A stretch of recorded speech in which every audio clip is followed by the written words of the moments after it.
Baik,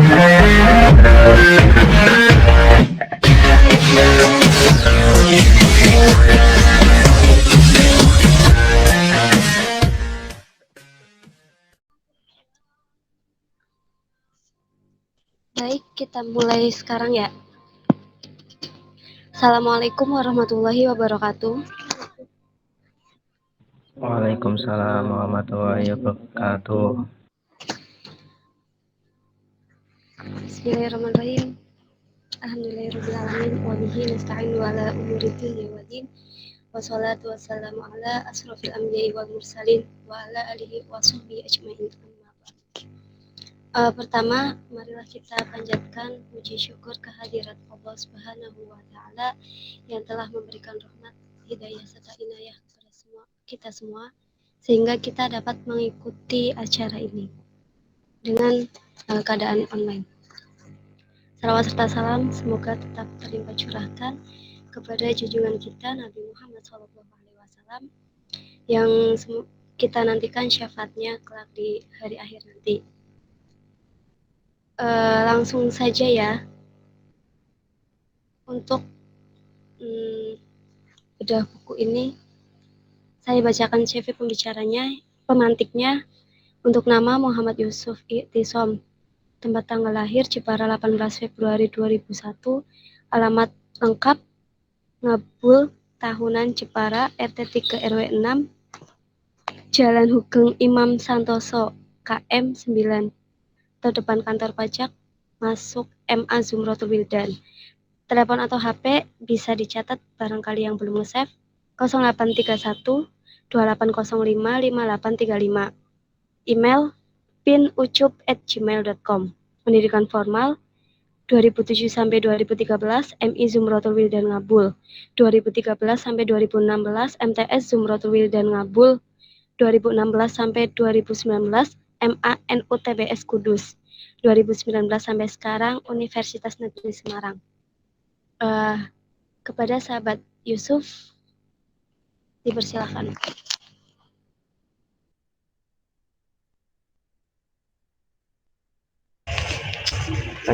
Assalamualaikum warahmatullahi wabarakatuh. Waalaikumsalam warahmatullahi wabarakatuh. Ya, melanjutkan buku kemarin ya, yang sempat sebelumnya atau dipandu oleh Mas Ihsan sendiri. Untuk mungkin kedepannya nanti dari sahabat-sahabati kan kayak dari kemarin dari kaderisasi Denny bilangnya seperti itu. Oke, langsung saja mungkin saya share screen sendiri untuk bukunya. Bentar.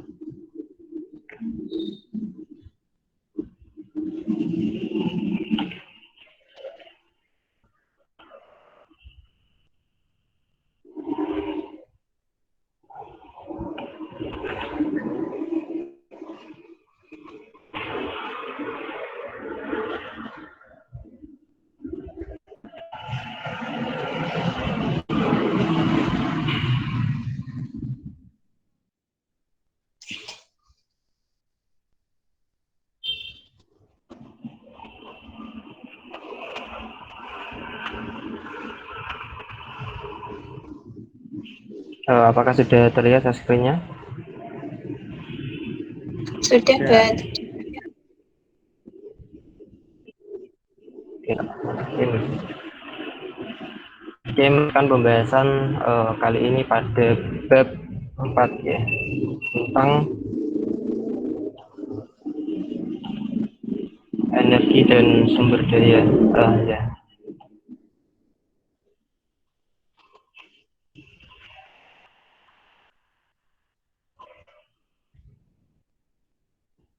Air, pangan, dan energi. Oke, bismillah.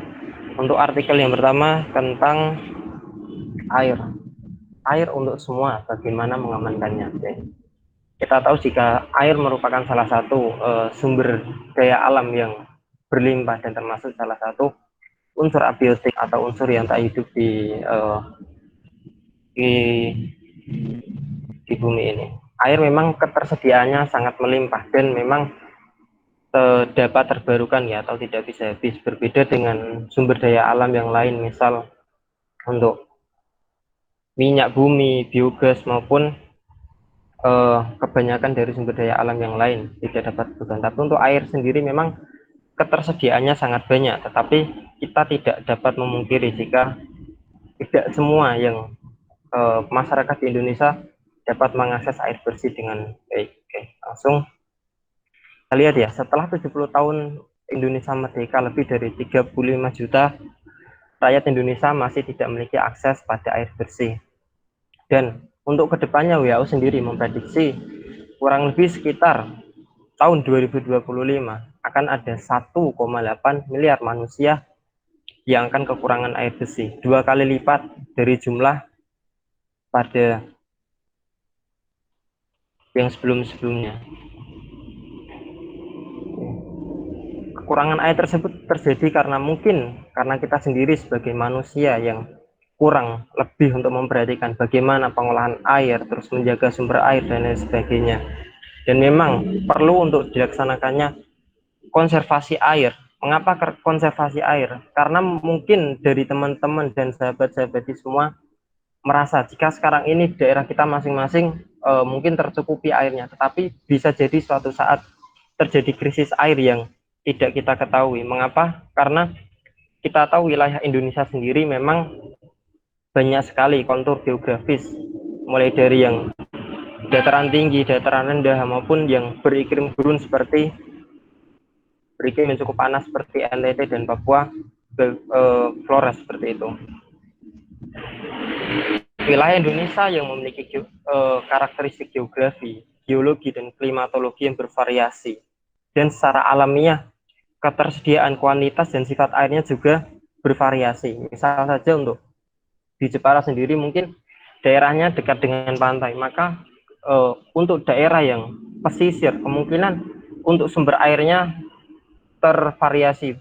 Banyak yang sumber airnya itu lebih terasa asin gitu, tidak terlalu tawar, karena mungkin daerah pesisir sudah airnya lebih ke air laut, jadi sedikit tergabung gitu.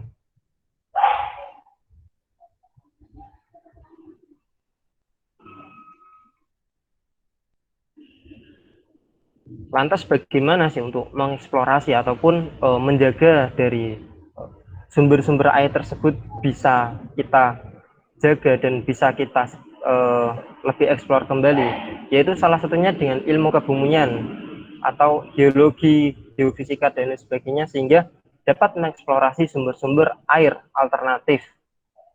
Salah satunya mungkin bisa kita lihat salah satu sumber air yang kurang dieksplor, yaitu adalah sungai bawah tanah yang seperti bentang alam Kars, yang itu di bawahnya terdapat sungai bawah tanah.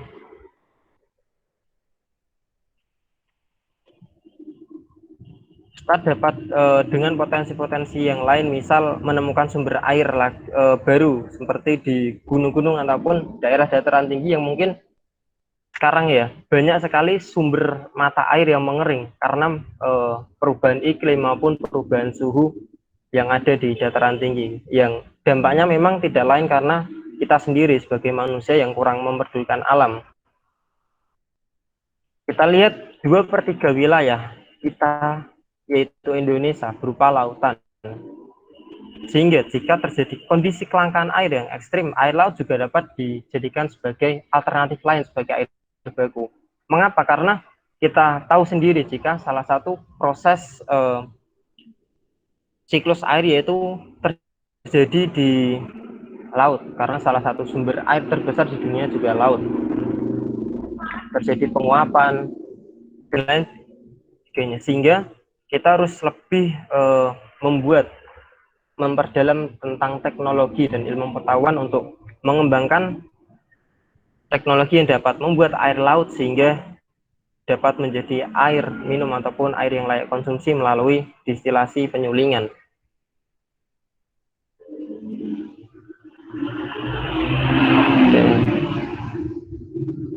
Kita lihat ini ada foto ya, foto tentang penjual air yang melintasi proyek bangunan di Jakarta.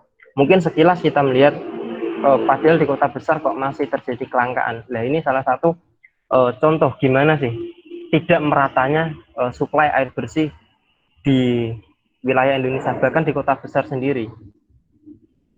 Dan kebanyakan untuk kota besar memang kita tahu sendiri untuk suplai airnya kebanyakan memakai air PDAM maupun air yang telah diolah seperti itu. Berbeda dengan di Jakarta yang kita lihat sebagai rakyat pinggiran ataupun orang-orang perantauan yang berada di daerah kumuh.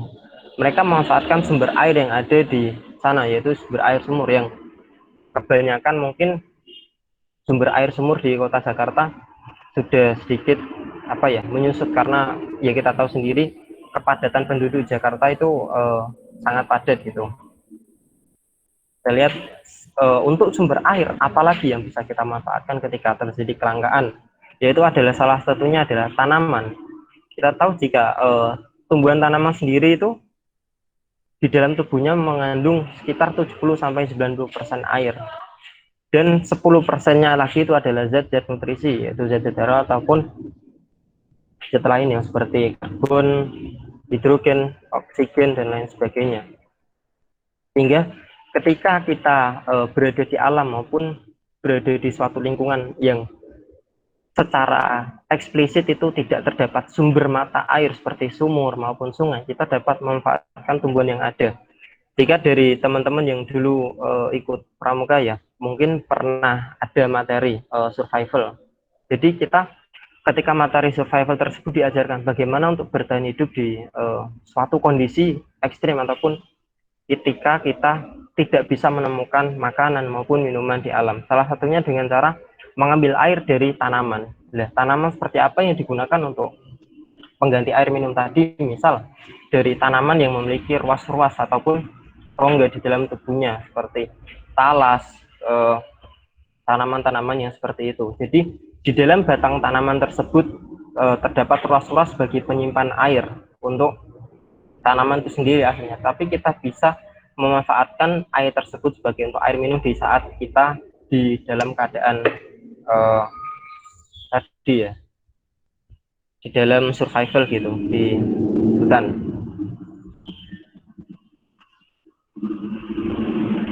Lantas bagaimana sih swasembada air di negara kita? Kita tahu sebagai negara iklim tropis yang memang kita masuk kepada curah hujan tinggi ya, tropis gitu, tropis basah. Seluruh wilayah Indonesia mendapatkan pasokan air dan meskipun dengan kuantitas yang berbeda. Misal saja kita di daerah pegunungan yang selalu lembab, berbeda dengan pasokan air yang ada di daerah dataran rendah. Misal di daerah pesisir, nanti kita bisa lihat dari curah hujannya sendiri, itu sudah berbeda. Lantas bagaimana sih swasembada air dengan kita menerapkan terobosan ilmu pengetahuan dan teknologi agar kita dapat mengkonservasi, menyelamatkan setiap tetes air yang kita miliki agar dapat digunakan gitu. Nah, ini yang masih kurang didalami atau dieksplor oleh khususnya kita sendiri ya, karena mungkin kita memang lebih karena merasa air tidak daerah yang sulit, mungkin kita tidak terlalu mengeksplor hal tersebut. Berbeda lagi jika kita berada di daerah yang susah air, seperti di daerah Indonesia bagian timur, yang kadang memang di saat musim kemarau di sana banyak kekurangan air, sehingga banyak sekali peneliti yang menggunakan ataupun pada saat terjadi kelangkaan air tersebut mereka melaksanakan penelitian di sana. Gunanya untuk apa? Untuk mengetahui bagaimana untuk penanggulangan atau mitigasi penerapan teknologi dalam kekeringan tersebut. Bagaimana mencari sumber air, mengolah air sehingga tidak terjadi kerusakan dan lain sebagainya. Selain itu dari tata letak ataupun tata ruang yang ada di kota-kota harus dibenahi, yaitu ditata menjadi water sensitive city, sehingga air bersih dapat kita temui dan dikelola dengan baik. Dan salah satu caranya itu dengan fitoremediasi. Kita tahu jika Indonesia sendiri merupakan negara tropis ya, negara tropis yang dari segi potensial pertaniannya memang sendiri itu sangat tinggi. Misal saja di Indonesia sebagai pengekspor untuk berbagai komoditas ya. Lantas untuk fitoremediasi sendiri itu apa? Fitoremediasi sendiri itu salah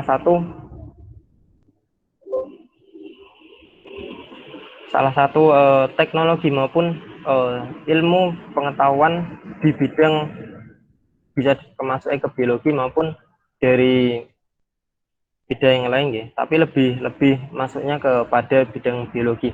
Mengapa? Karena untuk fitoremediasi, fito artinya tanaman dan remediasi itu perbaikan ataupun kita kembalikan keadaan semula. Lah, ini konteksnya lebih kepada ke pengembalian ataupun konservasi lingkungan yang kita lihat untuk dampak perusakan lingkungan dalam fitoremediasi ini lebih tertonjol kepada unsur konservasi lahan gitu.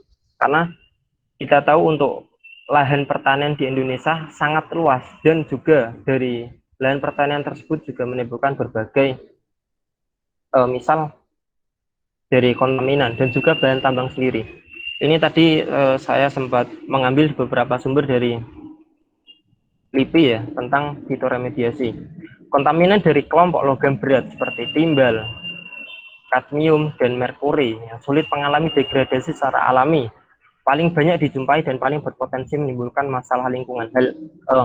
Untuk beberapa kontaminan tadi ini disebabkan dari bahan tambang ya, seperti bekas-bekas pertambangan yang menimbulkan limbah bahan-bahan tadi yang secara kita tahu jika bahan-bahan tadi ketika kita konsumsi di dalam tubuh kita secara berlebih maka akan menimbulkan racun. Jika masih dalam kadar yang sedikit maupun minim, mungkin masih bisa kita netralisir gitu. Nah, salah satu tanaman yang bisa digunakan untuk fitoremediasi tadi itu misalnya Commelina nudiflora atau aur-aur atau gebor. Lalakina kalau di wilayah Jawa itu berambangan.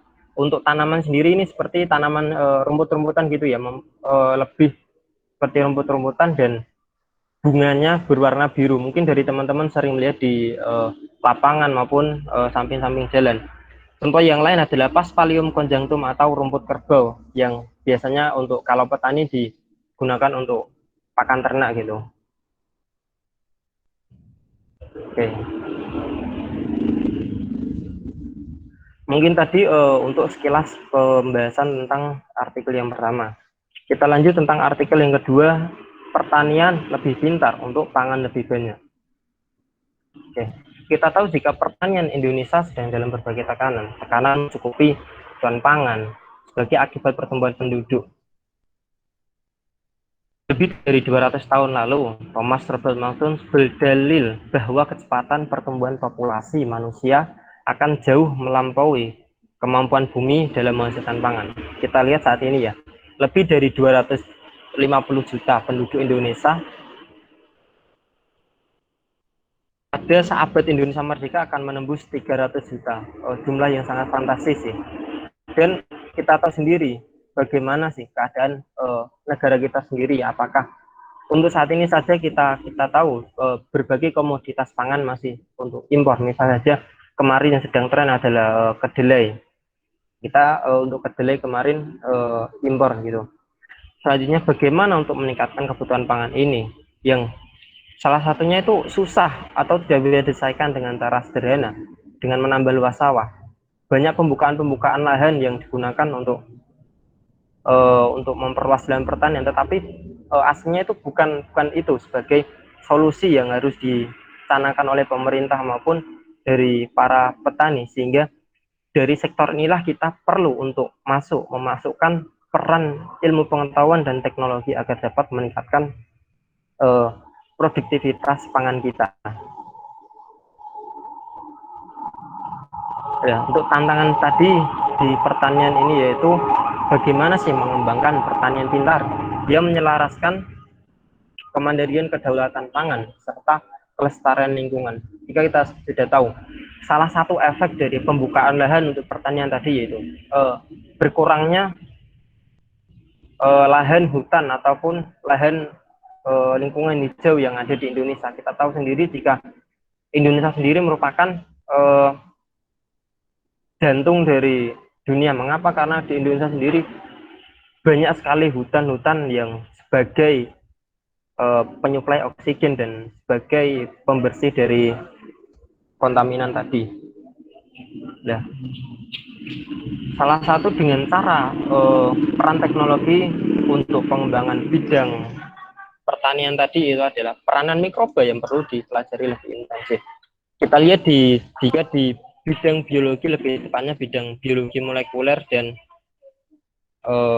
bioteknologi sendiri, banyak sekali yang lebih ke pemanfaatan mikroba kepada bidang pangan maupun kesehatan, contohnya vaksin itu. Kalau untuk peran mikroba dalam pangan, kebanyakan kita memakai bioteknologi konvensional yang banyak untuk pangan, seperti misal yogurt, terus tape dan lain sebagainya.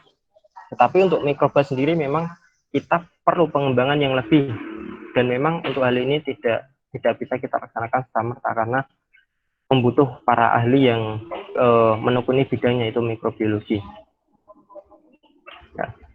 Di sisi lain, pertanian merupakan sektor tumpuan pendapat masyarakat pedesaan, sehingga sektor pertanian tersebut memiliki tantangan yang besar untuk dapat meningkatkan pendapatan masyarakat pedesaan. Oke. Nah, untuk sektor pertanian ini sendiri merupakan salah satu sektor yang menjadi salah satu mesin utama pertumbuhan ekonomi nasional melalui ekspor hasil pertanian. Mungkin saya sedikit mengambil kutipan tadi ya terkait dengan ekspor hasil pertanian Indonesia sendiri.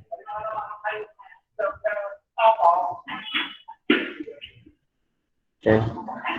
Untuk ekspor pertanian Indonesia sendiri dari tahun 2012 sampai 2019 itu kebanyakan dari komoditas ekspor yaitu kelompok komoditas tanaman semusim, tanaman tahunan, tanaman hias, dan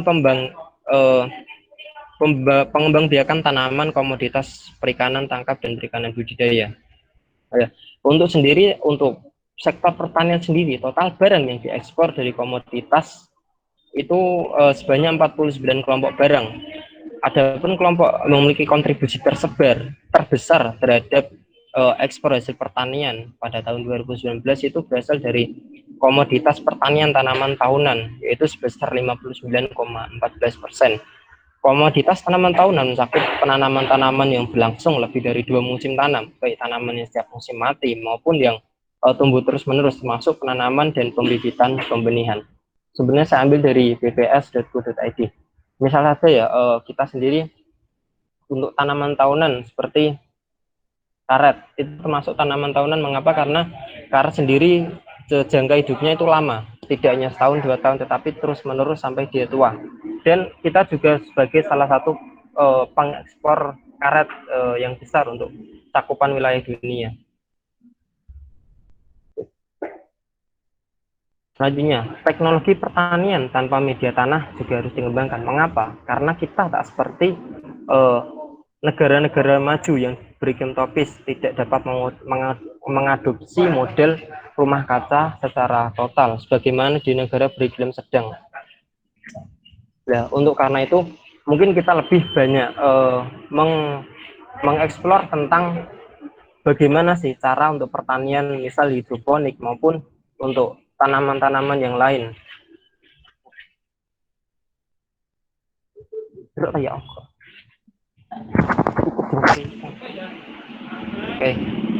Lanjut, kita sebagai sains dan teknologi diperlukan untuk kebaikan kuantitas dan kualitas hasil pertanian. Misalnya sendiri ya, untuk menghasilkan benih yang tahan serangan hama, tanaman yang tangguh menghadapi kondisi ekstrim dan perubahan iklim.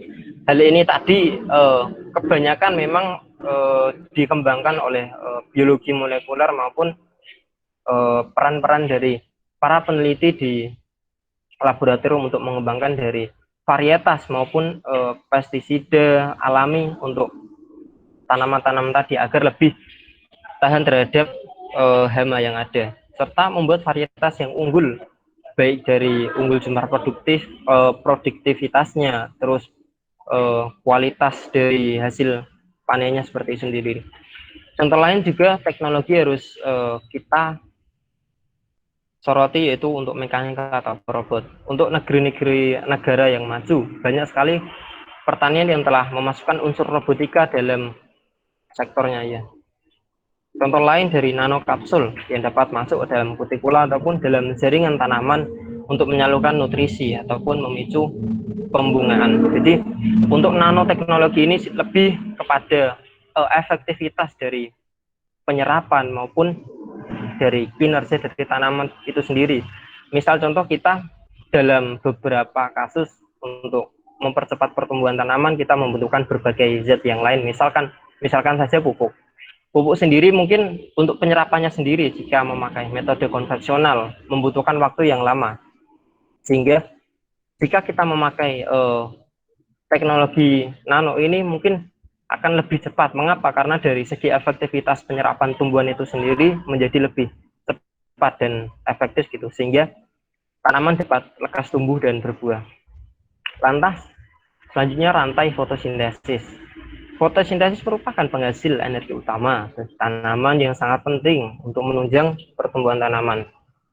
Jadi kita tahu sendiri salah satu siklus hidup tanaman yang menunjang kehidupan kita juga untuk hal-hal yang lain, itu misal untuk produksi oksigen, terus pemenuhan pangan, yaitu salah satunya dengan fotosintesis sendiri. Kalau dimisalkan ya, fotosintesis itu seperti dapur bagi kita, sehingga kita memasak makanan di sana untuk memenuhi kebutuhan tanaman. Dimisalkan seperti itu. Ya. Pemanfaatan lebih banyak spesies sebagai sumber pangan juga merupakan upaya sederhana untuk efisiensi hasil fotosintesis. Nah, pemanfaatan ini untuk di Indonesia sendiri ya, aslinya banyak pangan ataupun bahan pangan yang sebenarnya bisa menjadi alternatif lain. Misal yang sudah banyak digunakan adalah jagung, terus ubi, berbagai ubi, ubi jalar, ubi kayu. Dan yang tak lupa mungkin saya lebih condong kepada dulu pernah lihat sorghum ya. Sorghum dikembangkan untuk bahan pangan pengganti beras. Jadi dibentuk seperti beras berbahan dari sorghum. Sorghum itu seperti apa ya? Kalau kita bilang seperti bentuknya kecil-kecil kayak apa? Kecil-kecil gitu seperti padi, masih serumpun dengan padi ya. Bentuknya kecil-kecil berkulit keras gitu, kulit keras. Nah, nanti ketika diolah nanti didapatkan tepung, dan tepung tersebut dibuat seperti beras gitu, tampilnya seperti beras tetapi aslinya dari bahan sorghum. Lanjut kepada artikel yang ke-22. Selain pangan, bisakah vaksin dan obat dipanen di ladang pertanian? Mungkin untuk topik ini banyak sekali ya bidang kedokteran yang memanfaatkan tanaman sebagai salah satu sumber dari bahan baku untuk pembuatan obat maupun antioksidan maupun vaksin. Kita tahu jika bumi Indonesia pernah menjadi ladang pertanian besar untuk obat. Berkat Franz Wilhelm Jenghun, ahli botani dan naturalis Belanda asal Jerman, pada saat pemerintahan Hindia Belanda sukses membudidayakan dan membuka perkebunan pina terbesar di Jawa Barat. Meskipun dimulai sekitar 70 bibit selundupan dari negeri asalnya, yaitu Bolivia. Oke. Lanjut. Baik, dari bidang pangan maupun sumber daya alam tadi, melalui sains katalisis, industri bahan bakar nabati dapat menghasilkan produk sampingan bernilai ekonomi yang jauh lebih tinggi. Untuk misal ini kita dapat seperti lihat material ramah lingkungan untuk bahan baku seperti karbon, plastik, hingga zat kimia peningkatan hasil pengeboran minyak. Nah, teknologi ini dapat dimodifikasi dan didesain untuk menghasilkan produk dengan kecepatan dan kemampuan produksi sesuai keinginan kita, seperti hanya pabrik. Jadi untuk teknologi sendiri, sains katalisis ini jadi seperti katalis sendiri itu lebih mempercepat proses yang ada gitu. Jadi semisal ini ada hubungannya dengan pertanian tadi. Jika kita melalui sains katalisis bisa mempercepat dari produksi maupun pengolahan yang ada. Dan ditentukan di sini tadi itu untuk karbohidrat, protein, serat, minyak, mineral, dan zat-zat kimia yang lain. Nah, ini deh. Dari pemerintah Hindia Belanda tadi ya, yang pengembangan pertanian di bidang luar pangan, yang mungkin banyak memicu kontroversi, dikhawatirkan mengambil lahan untuk produksi pangan yang amat penting. Nah, pembukaan lahan baru tak selalu menjawab permasalahan, seperti yang telah disinggung pada pangan tadi ya. Selain tak ramah lingkungan, juga banyak efek-efek yang lain ya, gitu. Seperti tadi, misal pengurangan untuk lahan hijau dan lain sebagainya. Nah, terus bagaimanakah sih? Dapatkah sains membantu pemanfaatan tanaman yang sudah banyak dibudidayakan petani, namun kontroversial? Dalam hal ini saya ambil contoh untuk pemanfaatan nikotin sendiri. Kita tahu jika tembakau itu merupakan bahan baku ya untuk pembuatan rokok, dan memang Indonesia sendiri banyak sekali pabrik-pabrik besar penghasil rokok karena kita sendiri sebagai salah satu pengekspor rokok ataupun rokok tembakau itu di dunia. Ya. Nikotin sendiri itu memang berperan sebagai racun ya bagi kita sendiri jika dikonsumsi secara berlebihan. Jika untuk para perokok mungkin bisa banyak sekali manfaat untuk mungkin dari menenangkan pikiran, terus untuk menghilangkan stres, karena rokok sendiri bisa menimbulkan hormon endorfin sendiri, ataupun bisa membuat kecanduan yang hampir seperti dari narkotika itu sendiri. Jadi mungkin untuk rokok sangat digandrungi untuk para orang Indonesia sendiri, karena dulu mungkin sempat sebelum ada bahan tambahan di rokok digunakan sebagai obat sendiri. Nah, selain untuk rokok nikotin lain digunakan untuk rokok juga dapat sebagai racun atau sebagai pestisida alami ya bagi serangga dan pengendali jamur. Nah, pestisida organik ini memberikan beberapa manfaat bagi petani selain sebagai penambah dari daya jual. Juga pestisida ini ramah lingkungan dengan bahan baku yang relatif mudah, karena misal untuk para petani tembakau bisa memanfaatkan selain dijual juga bisa dibuat untuk pestisida. Nah, juga pembuatannya juga cukup sederhana, memiliki nilai yang ekonomis dan dikomersialkan sehingga dapat menambah pendapatan. Gitu. Lantas selanjutnya pertanian molekuler memanen vaksin dan obat di ladang. Kita tahu sejak zaman Neolitikum tanaman telah digunakan sebagai bahan baku obat tradisional. Misal saja untuk alkaloid ya. Alkaloid yang dihasilkan tanaman digunakan sebagai penghilang rasa sakit, detoksifikasi, antibiotik, laksatif, mengobat rematik, dan malaria, jantung hingga kanker. Nah, di era modern ini rekayasa genetika membuka peluang pemanfaatan tanaman sebagai pabrik untuk biofarmasi ya. Misal untuk produksi protein antigen kuman untuk vaksin. Ya, tanaman sendiri kita tahu jika bisa digunakan untuk bahan baku, salah satunya untuk pembuatan dari protein antigen. Yaitu kita tahu jika saat ini mungkin dari beberapa produsen, sebentar, laptopnya habis, saya ambil tes terlebih dahulu.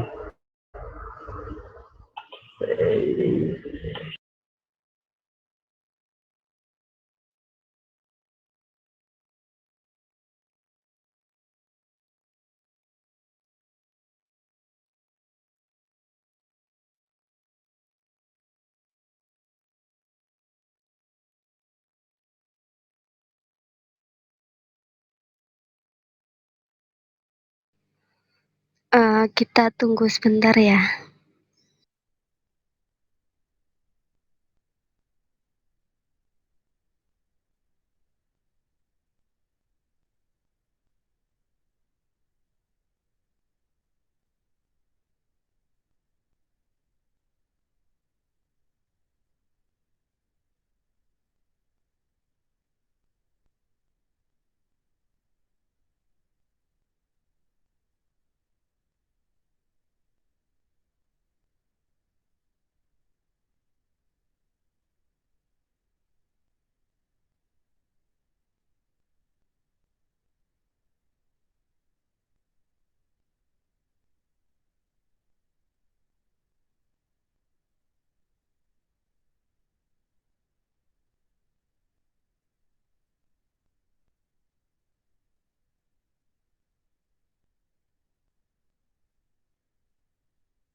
sambil menunggu bisa nih sahabat-sahabati mempersiapkan terlebih dahulu pertanyaannya untuk nanti dipertanyakan.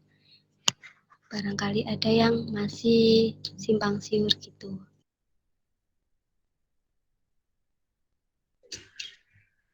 Cek suaranya masuk. Masuk. Mohon maaf dipindah tempat ya, karena celahnya tidak ada di tempat tadi. Saya lanjutkan.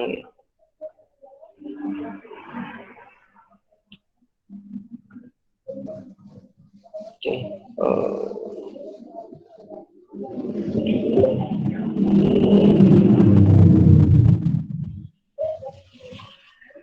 Seperti tadi ya.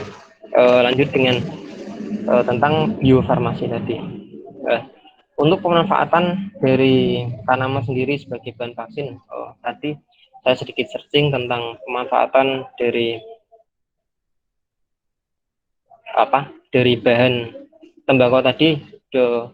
Ini sedang dilaksanakan pembuatan dan uji klinis dari vaksin dari bahan tembakau. Jadi salah satu pembuat vaksin oleh di Amerika atau mana tadi, saya sedikit lupa ya, yang diuji klinis tapi belum dilaksanakan untuk uji klinis selanjutnya. Kemarin ini lanjut ya. Contoh yang lain untuk uji dari vaksin ataupun obat tadi yang memanfaatkan tanaman, misal saja kita dapat menggunakan tanaman sebagai perantara ataupun membawa vaksin itu sendiri untuk misal untuk manusia, tetapi sementara ini belum diujikan kepada manusia. Lewat tanaman tadi yang dimakan oleh misal untuk hewan, nanti dilihat reaksinya terhadap hewan tersebut. Dan misal ini anti E. coli, bakteri penyebab diare, yang menunjukkan perlindungan terhadap infeksi E. coli tersebut. Contoh lain bagi tikus yang diberi makan beras yang mengandung vaksin anti kolera. Ya. Lanjut, kentang yang mengandung vaksin antivirus hepatitis B juga mampu menstimulasi kekebalan spesifik untuk menangkal infeksi ketika diujikan pada relawan manusia sehat. Namun untuk pengembangan vaksin dan obat berbasis tanaman menghadapi kendala dalam uji klinis tadi. Ya, untuk uji klinis mungkin belum terlalu banyak untuk uji klinisnya. Selama dari 2 dekade belum ada bakal vaksin melewati fase pertama uji klinis yang pengujian pada manusia sehat untuk yang tadi itu.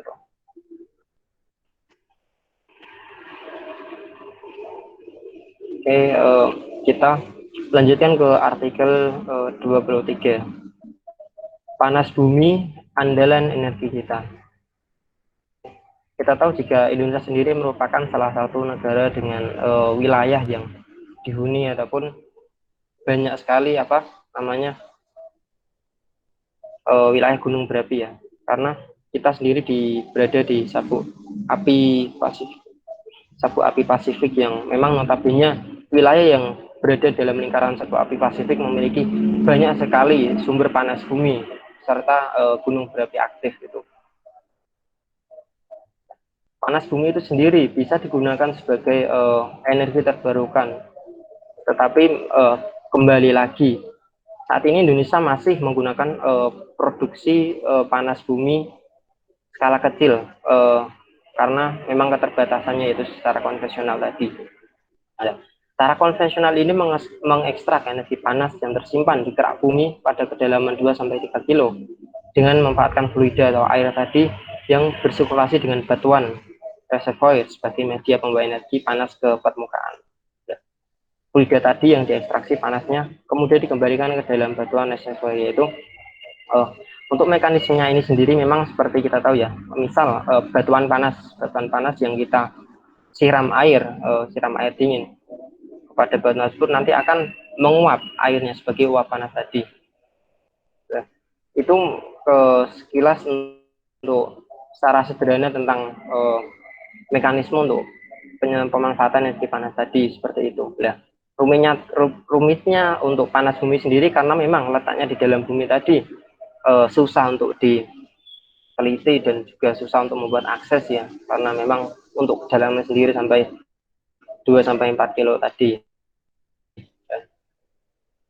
Energi panas bumi terkandung dalam sistem panas bumi yang kompleks, baik dari variasi batuan, kandungan panas maupun komposisi kimia fluidanya. Panas bumi ini itu bersifat dinamis karena terjadi perpindahan panas dan massa secara temporal dan spasial. Karakter ini yang membuat eksplorasi energi panas bumi lebih rumit dibanding energi fosil. Yang kita tahu jika energi fosil sendiri memang sama-sama diambil dari dalam bumi, tetapi untuk eksplorasinya dilaksanakan di permukaan ya, diambil dari minyak bumi tersebut. Kita laksanakan eksplorasi atau penelitian di lab.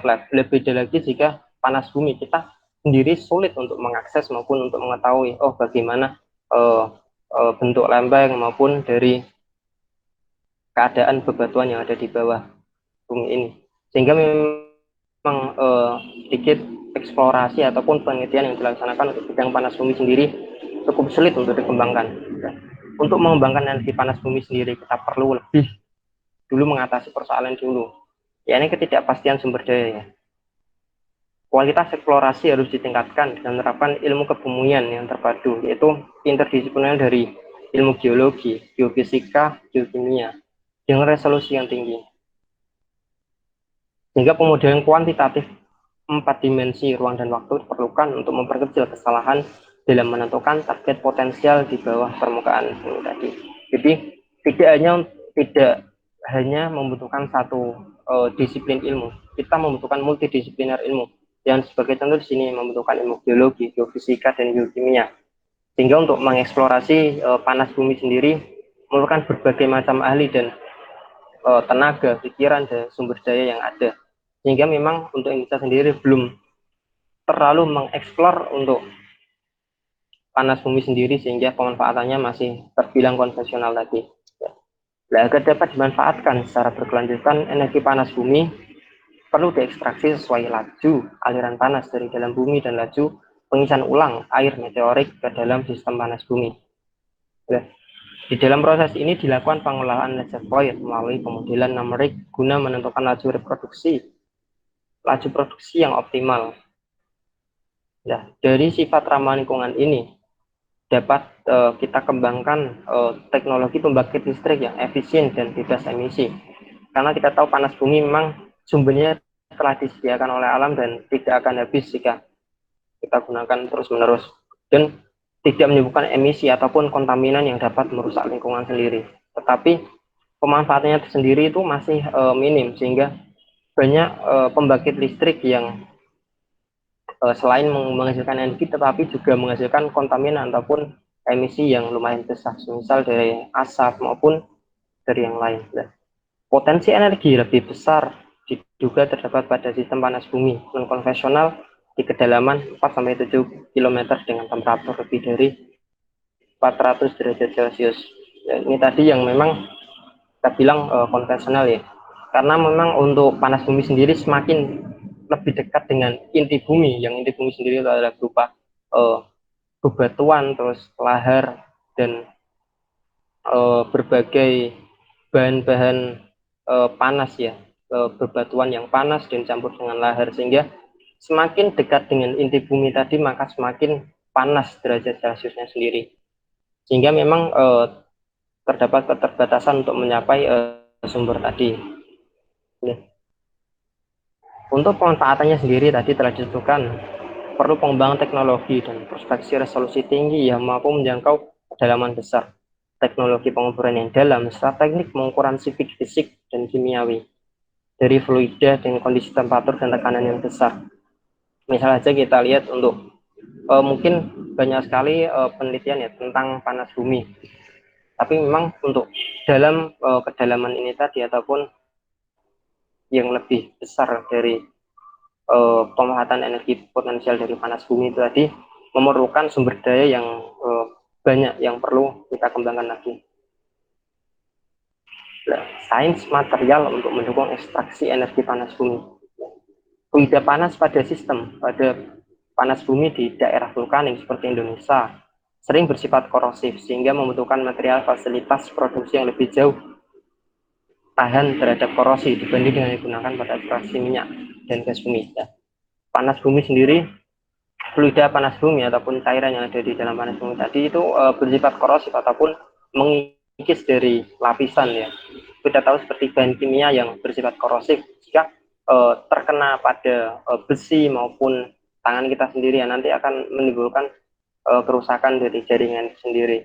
Ketika berpapasan dengan besi maupun bahan logam tadi akan korosif, mengikis dari logam tersebut sehingga merusak dari struktur logam tersebut, sehingga memang perlu material yang perlu lebih material yang bagus ya untuk eksplorasi dari bidang panas bumi yang pada kedalaman 4-7 km tadi. Ya. Pemanfaatan energi panas bumi tak melulu dilakukan terhadap reservoir yang memiliki kandungan fluida panas. Yang generasi terbaru dalam peningkatan pemanfaatan panas bumi itu dengan membuat Engineered Geothermal System (EGS). EGS ini itu memungkinkan terjadinya ekstraksi panas dari batuan yang secara alamiah tidak mengandung air. Cara kerjanya itu seperti tadi disebutkan ya, air dingin yang dialirkan ke dalam batuan panas berada jauh di bawah dari permukaan bumi tadi, mengalir melalui permukaan melalui sumur injeksi yang telah dibuat terlebih dahulu oleh para peneliti tadi. Air bergerak melalui rekahan buatan seperti celah-celah yang ada di dalam tanah itu, tapi celah-celah ini dibuat oleh kita sendiri sebagai celah untuk air dapat mengalir tadi. Ya. Air tadi menangkap panas batuan dan akhirnya keluar dari sumur produksi sebagai air atau uap panas yang energinya diubah menjadi energi listrik. Nah, kunci keberhasilan dari EGS ini terletak pada pengembangan ilmu pengetahuan dan teknologi materialnya. Kembali lagi pada pengembangan ilmu pengetahuan dan teknologi dari materialnya tadi juga. Batuan yang ada di dalam kedalaman besar tadi bersifat plastis ataupun liat ya, sehingga diperlukan mata bor yang sesuai untuk menembusnya. Jadi dari segi untuk mencapai sumbernya sendiri sudah sulit, dan untuk material yang digunakan untuk eksplorasi sendiri memang kita dari Indonesia sendiri belum banyak bisa mencukupi. Mungkin keterbatasan inilah yang perlu kita tanggulangi untuk kedepannya.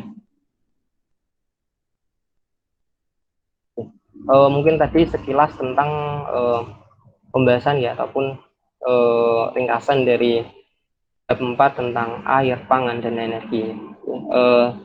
Sekian dari saya kembalikan kepada moderator. Terima kasih untuk sahabat Yusuf. Baik, saya buka termin pertanyaan. Barangkali ada yang mau ditanyakan, bisa raise hand, terus open mic, atau bisa juga ditulis di room chat. Monggo, barangkali ada yang mau ditanyakan.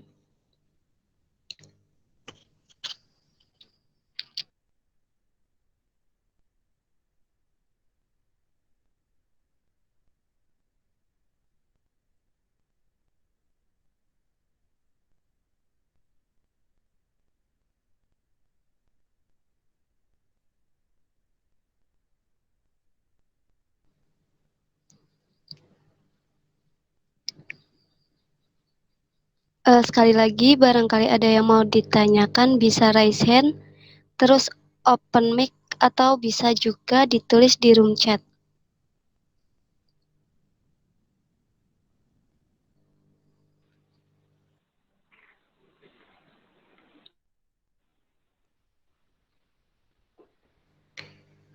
Baik, monggo. Sahabat Ahmad Ihsanuddin. Oke, terima kasih Mbak Mila.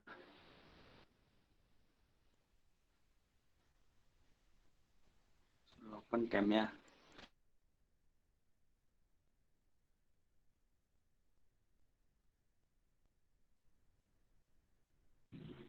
berkaitan dengan, oh ya, bisnis apa? Asmi ya, mau nanya ya. Bab berapa ini tadi ya, Sob ya? Bab 4. 4. Bab 4 berkaitan dengan air. Lalu ada pertanian, pangan ini tadi ada pembahasan berkaitan dengan pertanian, terus kemudian ada energi. Hanya 4 ya, hanya 4 artikel. Tapi sebenarnya ini mungkin kritik untuk buku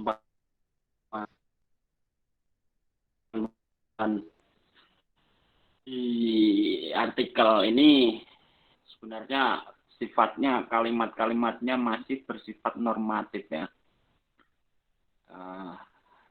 Belum karena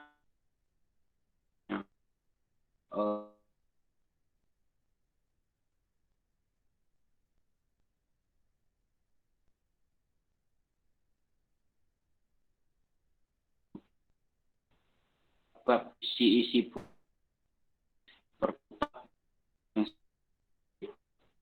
maka banyak masalah memang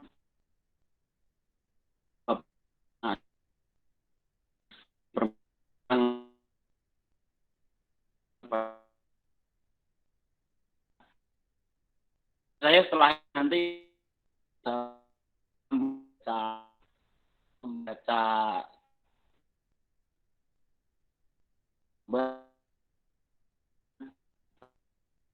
masa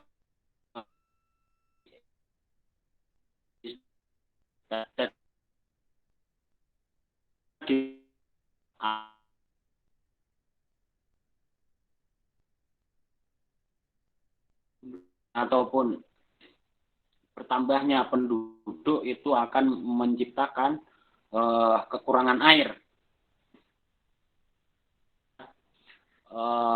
Itu salah satu teori yang memang condong kepada teori Malthusian, di mana orang-orang yang menggunakan teori Malthusian ini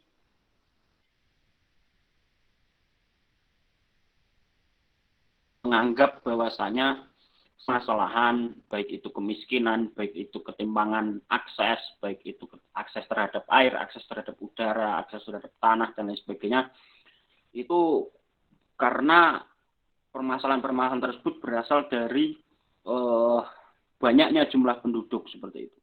Jadi itu jumlah penduduk yang banyak ini dijadikan alasan untuk kemudian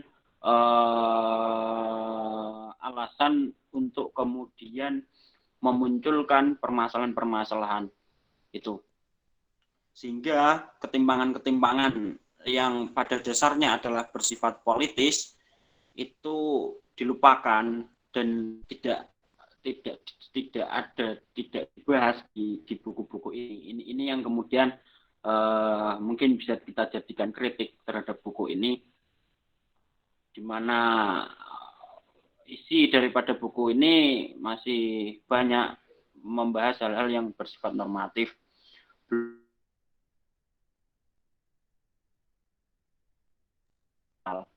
Itu mungkin nanti kalau misalkan teman-teman ada waktu luang, bisa menambah bacaan buat tambahan referensi, buat pembanding saja bahwasanya misalkan masalah air, ternyata air itu ketika kita tidak bisa, aku enggak mau nanya ini, sebenarnya izin menambahkan aja, permasalahan air itu akses masyarakat terhadap air itu sebenarnya karena memang ada unsur politis di dalamnya. Ada privatisasi air, ada Aqua, ada Danone, ada apa itu merek-merek produk-produk air itu kan, itu sebenarnya privatisasi, dan masyarakat sekitar itu tidak bisa mengakses air karena air yang dulunya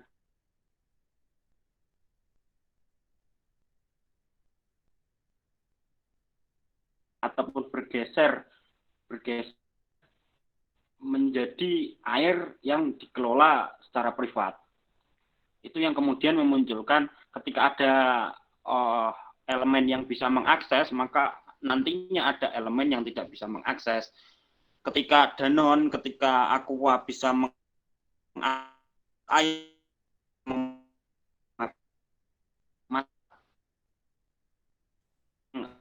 di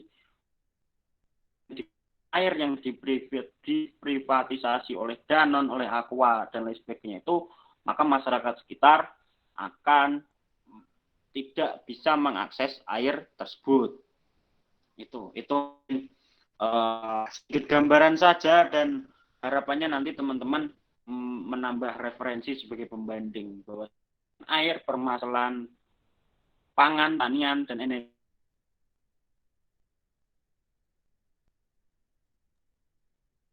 hal yang bersifat itu.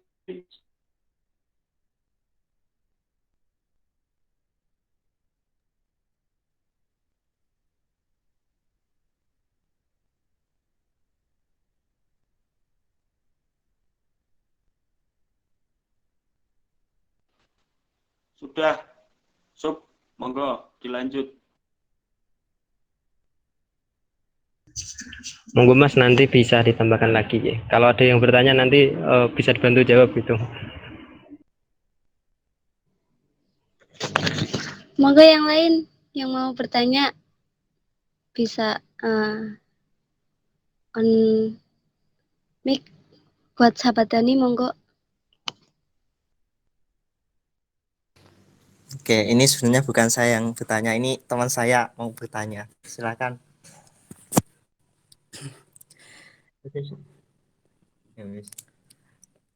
Ya, terima kasih atas waktu yang telah diberikan kepada teman-teman semua. Semoga sehat selalu. Yang saya ingin pertanyakan,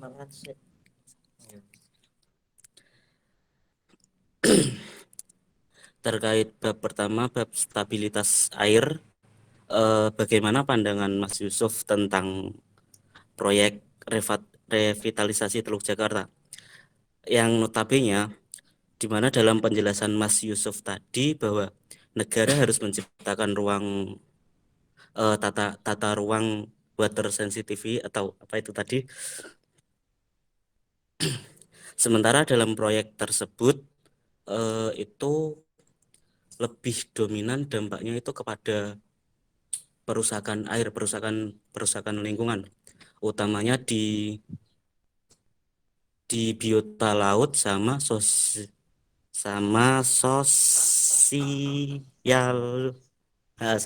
masyarakat. Kira-kira gimana dari pandangan teman-teman, dari pandangan Mas Yusuf sendiri? Terima kasih. Izin jawab ya, izin berpendapat juga. Dari tadi tentang proyek dari Teluk Jakarta tadi, mungkin kita sudah tahu jika banyak sekali kontroversi ya terkait dengan perizinan maupun dari segi perusahaan lingkungan sendiri.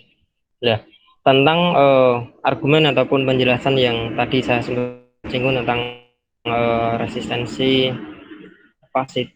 tadi kota yang bisa mengelola air atau water sensitivity sehingga bisa swasembada air tadi ya.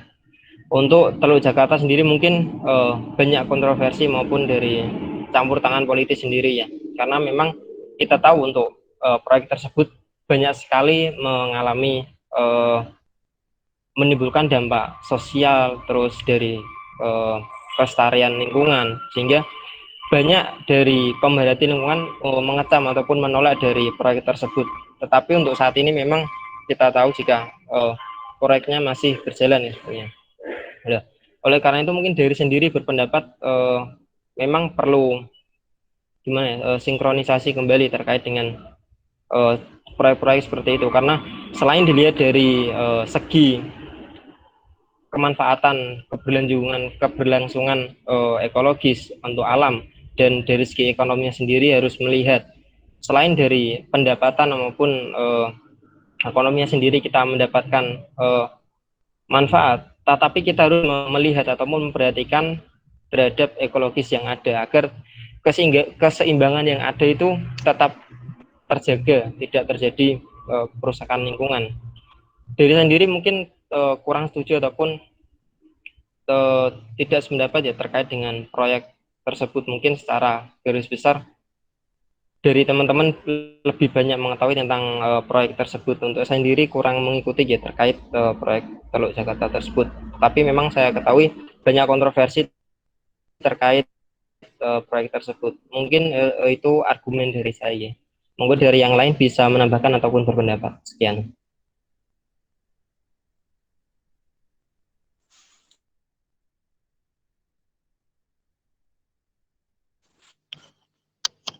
Apakah ada yang mau menambahkan?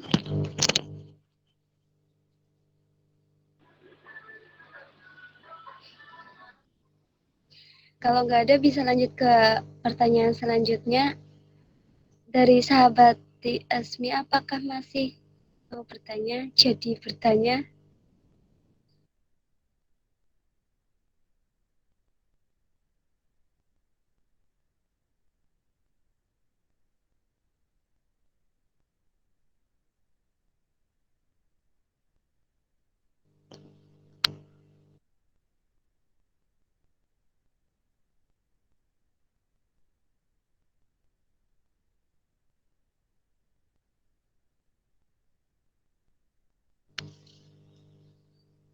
Yang lain barangkali ada mau bertanya. Aku biar nih nambah. Wah. Ya, enggak apa-apa. Berkaitan dengan swasembada air tadi ya. Terus ada masalah di Jakarta. Tadi apa namanya? Teluk apa namanya, Sub? Apa tadi, Dan? Masih reklamasi Teluk Jakarta, Mas. Reklamasi Dan Teluk. Alwi dan Oh ya,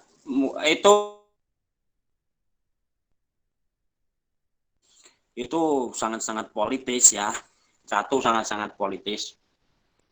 Yang kedua, ini kacamata ekologis dan kacamata politis yang saya pakai mungkin ya. Yang pertama, kacamata politis, sebenarnya reklamasi Teluk Jakarta itu kan itu sependek pengetahuan saya itu berada di wilayah sekitar Ancol, dan itu atau pembangunan itu, reklamasi Teluk Jakarta itu memang ditujukan dalam rangka untuk memberikan tambahan tanah untuk Ancol itu sendiri. Sedangkan Ancol ya itu merupakan satu bagian dari privatisasi lahan di Jakarta. Mereka kekurangan tanah, terus kemudian menggunakan konsesi negara untuk mereka bisa mendapatkan apa yang mereka inginkan. Oleh negara ya dengan jalan reklamasi seperti itu.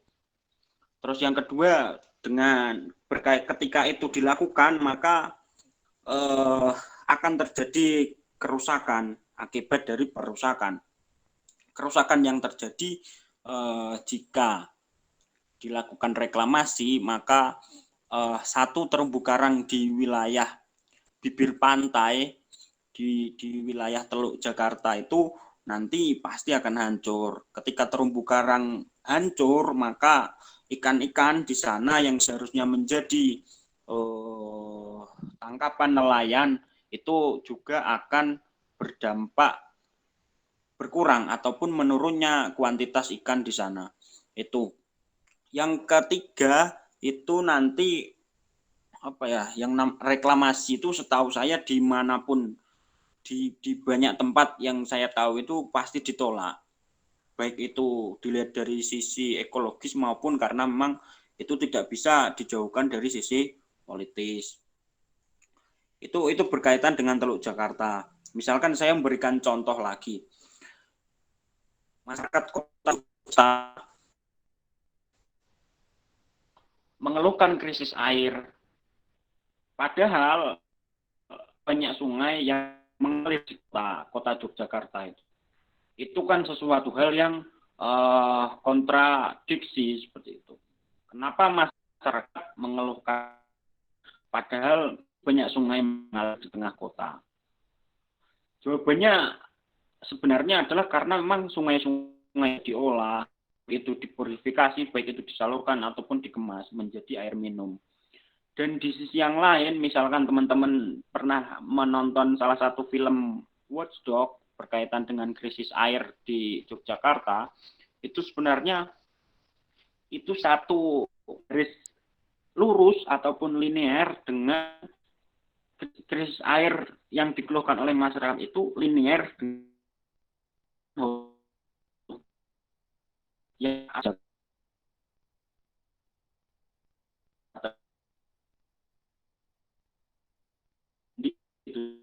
Nah,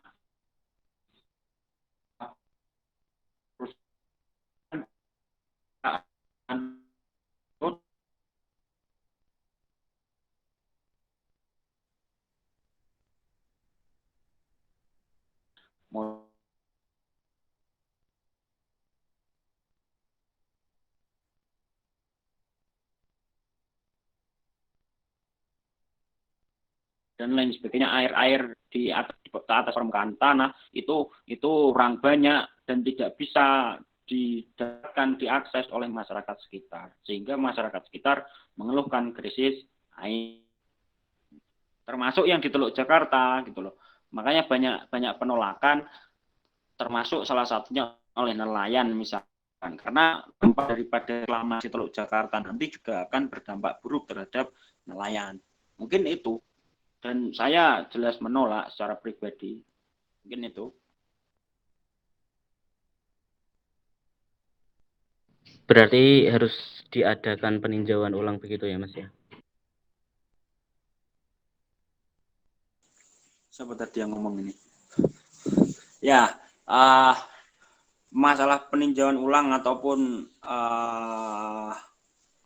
apapun itu, saya rasa akan menjadi sulit jika cara pandang yang mereka gunakan, mereka masih mengamini cara pandang ekonomi neoliberalisme, karena itu bagian dari mode produksi kapitalisme.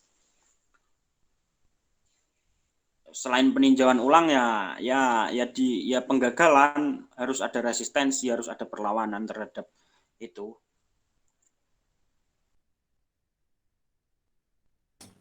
Oke, baik. Terima kasih Mas Yusuf dan Mas yang sudah menanggapi. Semoga sehat selalu. Terima kasih atas jawabannya. Oke. Ini tambah sedikit aja ya. Sama sedikit lagi ya. Ini tadi yang saya tambahkan kan berkaitan dengan hal-hal yang sifatnya politis, hal-hal yang sifatnya ekologis.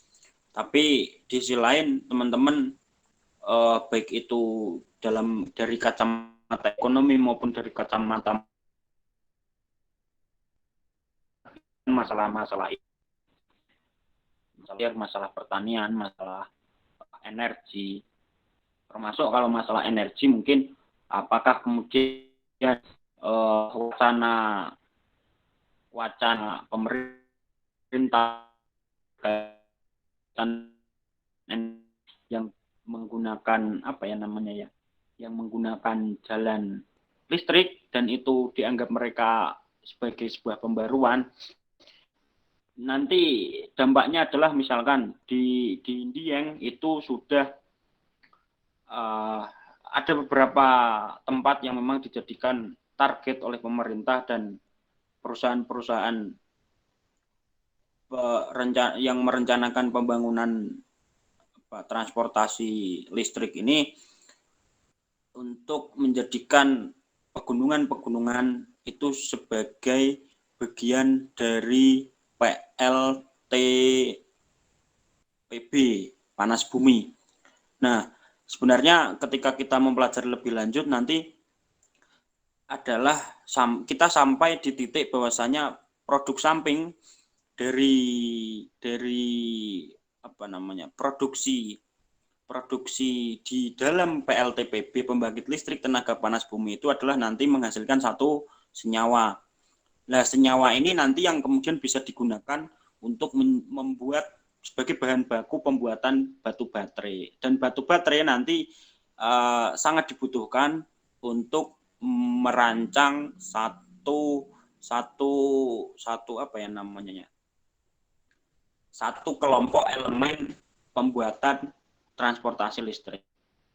Sebenarnya ketika mau ditarik lebih jauh itu bisa dipelajari lebih lanjut, dan pada intinya adalah mereka nanti akan semakin merusak lingkungan, mereka akan semakin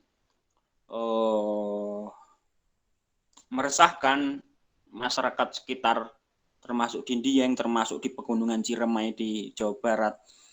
Dan yang mereka bawa ataupun embel-embel yang mereka bawa adalah embel-embel penghijauan, embel-embel ramah lingkungan dan lain sebagainya. Padahal sebenarnya di belakang itu semua, di belakang embel-embel itu semua ada perusakan, ada pengaminan terhadap kesenjangan, ada pengaminan terhadap ketimpangan.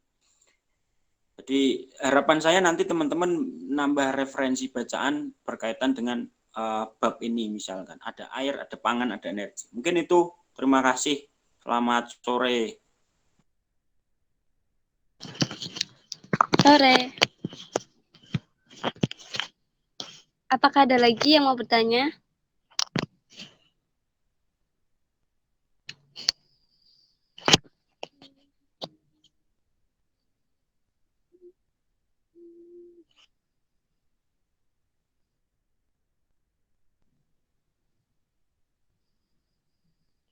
Apakah masih ada yang mau bertanya?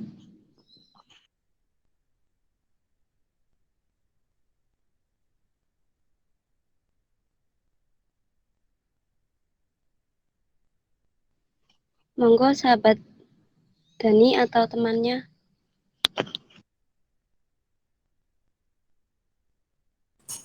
Ya, ini sahabat Dani ya. Terima kasih atas waktunya. Ya, bukan pertanyaan sih, sedikit menambahkan aja. Tadi di bab 4 ini kan membahas tentang air, pangan, dan energi. Tadi untuk penjelasannya juga sudah lumayan lengkap dan jelas sekali dari sahabat Yusuf. Penjelasannya juga dikaitkan dengan kondisi-kondisi saat ini. Dan di bab 4 ini banyak sekali mengkaitkan dengan disiplin ilmu, seperti yang pertama tadi di pembahasan tentang air itu bisa dikaitkan dengan disiplin ilmu biologi. Kemudian di bidang ke artikel yang kedua tadi tentang pertanian dan pangan. Pertanian maksudnya bisa disiplin ilmu biologi sama disiplin ilmu kimia, serta di pertanian sendiri itu juga tadi sempat disinggung juga terkait tentang disiplin ilmu ekonomi terkait ekspor dan impor barang ya, hasil pertanian seperti itu. Terus kemudian yang ke artikel ketiga tadi membahas tentang vaksin, di mana vaksin ini sendiri bisa dikaitkan dengan bidang ilmu biologi dan kimia. Dan yang terakhir masuk ke pembahasan tentang energi, di mana ini bisa dikaitkan dengan disiplin ilmu fisika. Jadi saya rasa di bab 4 ini sangat lengkap sekali seperti itu, lengkap sekali pembahasannya sesuai dengan di fakultas kita, khususnya di Raya Nusantara ini terkait kajian fakultatif tentang ilmu MIPA dan ilmu ekonomi seperti itu. Ya, mungkin sedikit menanggapi aja sih dari bab 4 ini yang terkait di bidang energi. Nah, yang ingin saya tanggapi itu kenapa yang dijelaskan yang tentang energi di artikel yang keempat ini hanya tentang energi panas bumi seperti itu, sedangkan eh, energi-energi yang lain yang potensinya masih besar dan banyak itu juga masih bisa dikembangkan seperti itu dan masih menjadi tantangan kita untuk kedepannya. Khususnya ini yang di bidang nuklir ini. Ya walaupun nuklir ini sendirian sedikit kontroversi di zamannya seperti itu. Tapi sebenarnya nuklir ini sendiri jika dikelola dengan baik dan aman itu juga akan dapat menjadi potensi bagi sumber daya di Indonesia, khususnya ya di bidang listrik dan lain-lain seperti itu. Pernah sekali saya mengikuti itu seminar tentang ya semacam nuklir itulah. Itu pemanfaatan salah satu atom yang baru ditemukan akhir-akhir ini, kalau tidak salah itu namanya tritium atau apa itu ya itu tingkatannya lebih aman dari nuklir dan ditemukannya itu bahannya itu banyak di Indonesia gitu. Itu seminar waktu kemarin yang dipaparkan oleh dosen UGM kalau tidak salah, dosen UGM ya seperti itu. Nah itu kan bisa menjadi salah satu tantangan kita untuk kedepannya bagaimana mengembangkan potensi tersebut. Oke, di sisi ya itu untuk yang terkait tentang energi tadi ya. Kemudian untuk yang vaksin yang di artikel ketiga kalau tidak salah itu tadi vaksin juga banyak disoroti. Nah, mungkin yang menjadi pertanyaan saat ini ya sesuai kondisi saat ini itu kan COVID ya. Ya COVID sendiri ini yang baru gempar-gemparnya akhir-akhir ini kan tentang vaksinasi. Nah, vaksinasi itu sendiri yang bisa menciptakan, bukan yang bisa menciptakan sih, baru bisa diciptakan untuk vaksin COVID ini sendiri kan cuma dari beberapa negara maju. Nah, kenapa Indonesia tidak mencoba mencari itu? Ya walaupun saat ini sudah dilakukan penelitian untuk semacam menggandakan vaksin COVID itu di Indonesia. Ya, seperti itu. Ya, itu juga menjadi tantangan khususnya saat ini malah. Ya, saat ini ya. Di saat pandemi seperti ini. Ya, mungkin itu sih sedikit tambahan dari saya. Mungkin kalau ada tambahan dari sahabat-sahabat yang lain silakan. Terima kasih.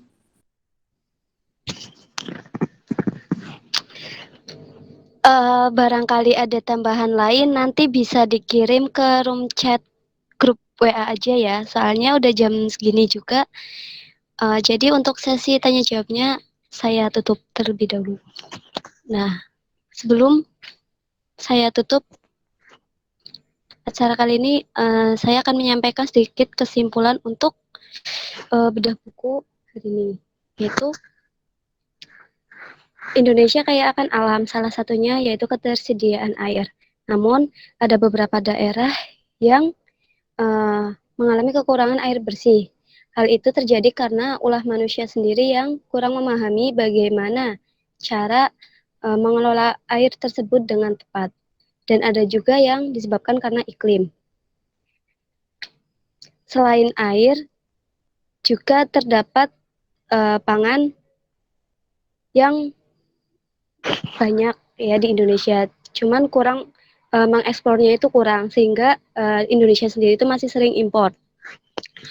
Cara meningkatkan kebutuhan pangan tersebut bisa dilakukan dengan meningkatkan teknologi dan pengetahuan mengenai pertanian. Teknologi pertanian tanpa media tanah harus dikembangkan untuk mengadopsi model ramah kaca secara total. Selain dengan pangan, pertanian juga dibutuhkan untuk menanam vaksin. Karena di Indonesia sendiri itu pernah menjadi ladang pertanian besar untuk obat. Dan adanya sains dapat membantu memanfaatkan tanaman yang banyak dibudidayakan walaupun kontroversial. Contohnya nikotin. Yang terakhir mengenai panas bumi, andalan energi kita. Seharusnya Indonesia bisa jadi pelopor dalam penggunaan energi terbarukan. Namun secara konvensional baru memproduksi sebagian kecil. Untuk mengembangkan energi panas bumi, kita perlu mengatasi persoalan hulu, yakni ketidakpastian sumber daya. Agar dapat dimanfaatkan secara berkelanjutan, energi panas bumi perlu diekstraksi sesuai laju aliran panas dari bumi dan laju pengisian ulang air meteorik ke dalam sistem panas bumi. Baik, mungkin itu saja yang bisa saya sampaikan. Kurang lebihnya mohon maaf. Wabillahi taufiq wal hidayah. Wassalamualaikum warahmatullahi wabarakatuh. Waalaikumsalam warahmatullahi wabarakatuh. Terima kasih Mila, Yusuf.